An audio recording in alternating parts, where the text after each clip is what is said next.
Integrating the gospel into my classroom is about seeing the natural connections between the truths of the gospel and the truths that I'm trying to teach is in my subject, in my discipline. Even just starting classes like with a prayer and the little spiritual insights that he would bring, not necessarily planned out as like a spiritual thought, but just incorporated into the material when he thought of it, that really had an impact because it wasn't forced and it wasn't something that was pre-planned. It was just you could tell that he was living like the gospel standards in that he saw the comparison and the correlation between the two things.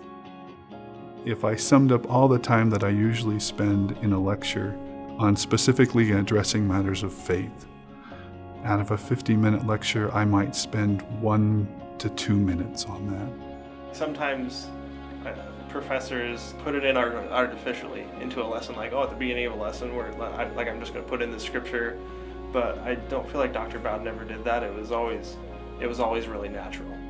Faith and learning in the classroom is simply to evaluate how your faith informs your understanding of your discipline, to look at those connections closely, and then to share them.